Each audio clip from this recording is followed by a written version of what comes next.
Alors,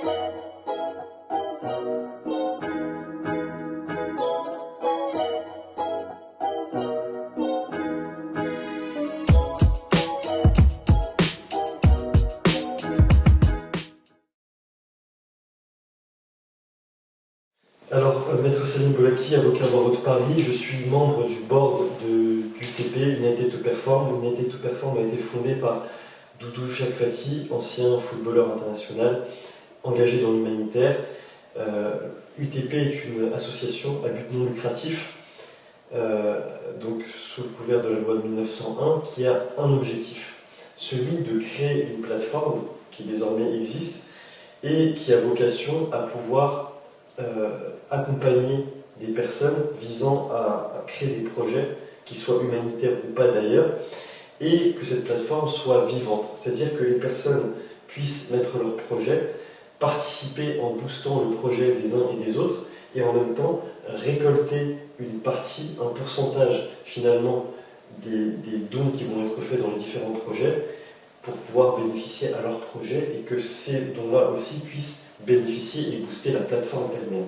C'est un petit peu quelque chose de vivant, de dynamique, et ce projet se base aux antipodes, au contraire de la maxime que l'on attribue souvent à Philippe II de Macédoine, à savoir diviser pour mieux régner. Non, UTP c'est rassembler pour mieux développer tous ensemble, sans annihiler les uns et les autres, sans tirer la couverture sur l'un et l'autre, mais au contraire, main dans la main, de pouvoir avancer pour développer tous ensemble ces projets, qu'ils soient humanitaires ou non. Même si le fil rouge d'UTP, c'est évidemment l'humanitaire. D'ailleurs, l'un des projets phares d'UTP, c'est le projet Ouassor, un projet effectivement de village autonome à Casamance au Sénégal, où sur 17 hectares, il y a de la permaculture, développement d'énergie solaire, développement de forages de pluie. L'objectif, c'est un petit peu, quelque part, le projet symbole d'UTP. Pourquoi? Parce que c'est de créer un village solidaire où les personnes qui aujourd'hui ont besoin d'aide, demain seront autonomes, n'auront plus besoin d'aide. Mais au-delà de ne plus avoir besoin d'aide, et c'est encore une fois pour ça que c'est important pour l'UTP, c'est que c'est peut-être eux qui seront en mesure d'aider les autres. Parce que UTP finalement se structure autour de deux idées, de deux pôles. On a UTP collecte, donc c'est effectivement la réception des dons, etc., ce qui est quelque chose d'important, et UTP connect, c'est-à-dire de connecter les gens les uns aux autres et faire en sorte que finalement ce schéma où on va donner pour un projet, il y aura une levée de fonds pour un projet, après ce projet on ne sait plus ce qu'il en est, on l'oublie, non. UTP va avoir vocation à maintenir ce lien entre les uns et les autres et que ceux qui ont pu recevoir un jour ont pu devenir autonomes un autre jour, le surlendemain, c'est eux qui pourront aider d'autres personnes de la plateforme. C'est ça l'ambition et la philosophie de United to Perform.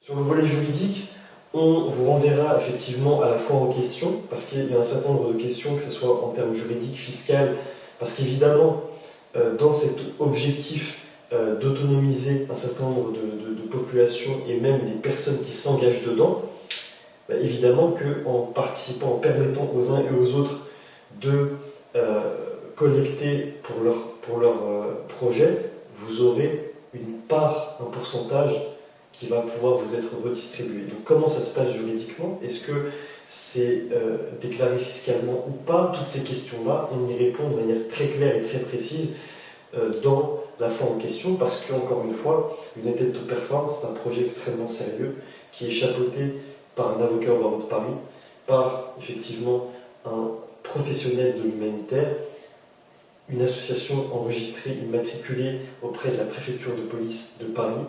Donc on a effectivement tout un suivi qui est extrêmement sérieux. Je suis personnellement investi de par ma présence dans le board, mais également à titre personnel, je suis très investi dans un certain nombre de projets, très intéressé par ces projets-là.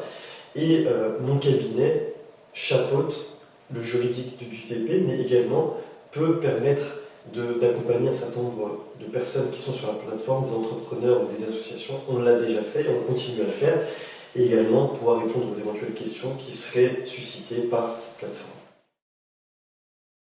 Ce qu'on inviterait les gens à faire, c'est de venir sur la plateforme, de suivre UTP sur les différents réseaux, que ce soit sur Instagram, que ce soit sur Facebook, également de pouvoir suivre les projets, dont le projet Wassor. Un certain nombre de vidéos vont venir pour finalement illustrer l'évolution de ce projet. Mais au-delà de ça, ce que je peux vous dire, c'est venez rejoindre la plateforme, venez voir le dynamisme, comment ça se passe. Si vous avez peut-être des projets humanitaires ou autres qui sont sur d'autres plateformes, ça ne vous empêche pas de venir également les déposer sur la plateforme UTP. Et voyez le dynamisme, et en même temps, la différence avec les autres plateformes, c'est que sur UTP, celui qui donne, il reçoit. Et ça n'existe nulle part ailleurs que sur UTP.